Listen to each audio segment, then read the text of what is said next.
Hey guys, welcome back. On today's episode of Cool and Cheap Music Gear, there's no goofy transition, just the pedal. This is the IKMultimedia Blueboard, and it's a wireless MIDI foot controller. It connects via Bluetooth, it runs off of 4 AAA batteries, and there's 2 inputs on the side for you to connect an external expression pedal for even more control. To be on the episode of Cool and Cheap Music Gear, it needs to be under $100, so it made the cut. It costs about $90 to $95. There are other ones, they're 2 buttons, or they're above $100, or they're wired, so that's why I chose this one. So this can be used in multiple ways. You can control your computer and trigger backing tracks or samples. You can control your music gear with this. You can control apps on your iPad or iPhone. There's just a lot of options on what you can use this for. I like this one personally because it's wireless, and I'm a big fan of wireless. This one does not work with Windows. I do believe that the AirTurn series does work with Windows, but this one is just for iOS and Mac. And speaking of the AirTurn series does seem to do something very similar to this. I've just used this one and I like it. While there are many options on how to use this, I'm going to be demoing 3 different ways. To control apps on my iPad or iPhone, to control my DAW, and to control anything that accepts MIDI inputs. I'm going to show you those 3 ways to use this. The programming part of this video might be a little bit more advanced, so if you don't know just the basics of MIDI, you might get a little bit lost, so fair warning. So what you want to do is you want to download the free Blueboard app. Go ahead and open that. It's going to be searching. I usually recommend doing that first and then turn on your device.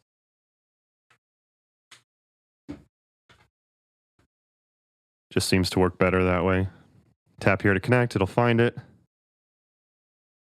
And now you're connected. All right, so first thing I want you to do is I want you to set the channel. That can be set right here. So you can choose the channel that you want to send information on.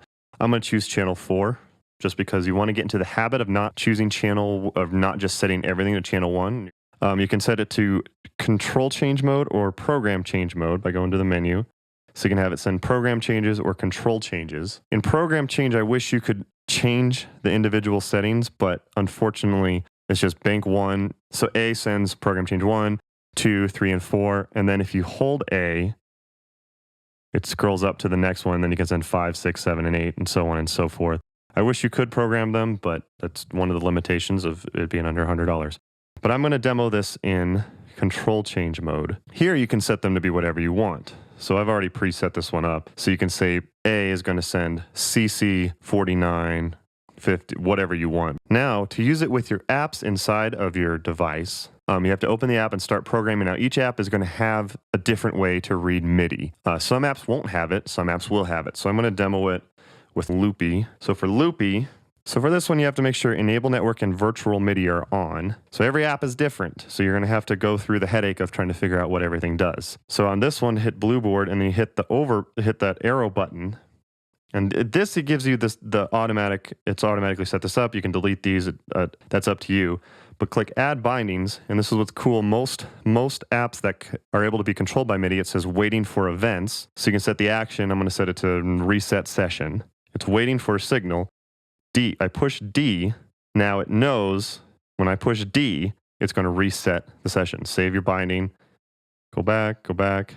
So as you're playing, if I push D, see how it reset everything? So again, you just have to look at your specific apps. Connecting to your computer is a little bit different. You actually have to boot up Blueboard in a different mode by either holding the B button or the C button down while you turn it on. When you turn it off and hold B to turn it on, it automatically sets it to just this setting right here. So A will send C3, B will send D3, E3, and F3. Those are the notes that it will send. When you turn it on using C, it will actually send CC20, 21, 22, and 23. It is kind of limited, but you'll see why in a minute that it doesn't really matter. So I'm going to turn this off. Whoops. I'm going to bump my camera. I'm going to hold C as I turn it on. You'll see that the C lights up. So now, on my computer, I'm going to go to my audio MIDI setup, which looks like this, or you can just go to your search bar and search audio MIDI setup, and you'll find it. Double-click that. This likely will not be open. Go to Window, Show MIDI Studio. Then over here, click the Bluetooth button. You'll see it show up in this window. It's connecting. Now it's connected. So I'm going to show you how to do this in Logic.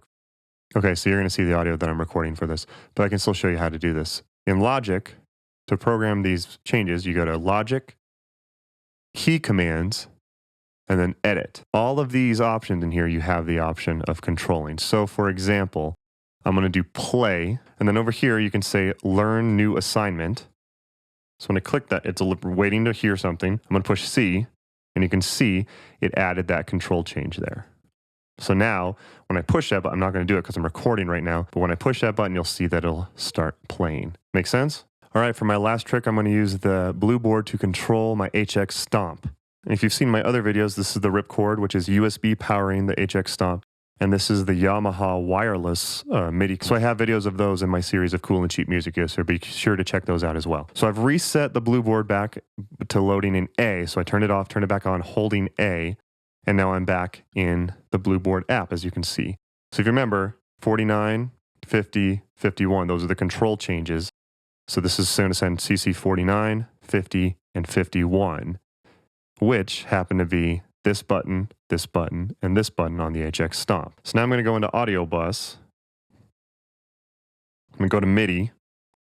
Input with Blueboard, it already came up. And then the output is going to be set. You're going to need to, it might show up in a different menu, but you're going to go to System, Bluetooth Connections, and it's picking up this wireless MIDI dongle. Click that, so that's connected. Go back, set that to the output, and now watch what happens. It changes them. Make sense? So that seems a bit silly, and I agree. I only used that for the purpose of this demo so you could see that it was changing parameters. But these are your commands that you can do for the HX Stomp, and this is just the HX Stomp, so you can use it to control your looper. You can set foot switch 4 and 5, which you clearly don't have with the HX Stomp, but you can program those to just turn on a boost or whatever. So again, I'm just showing you the basics of how this works. It's up to you on how to apply it to how it works with your gear. You're going to have to just read the manual and understand how your gear responds to MIDI. So that's basically it. Thank you guys for watching. Hope this helped you guys out. Links are in the description down below. Don't forget to like and subscribe. It really helps out my channel if you do that. And I'll see you guys in the next one. Thanks.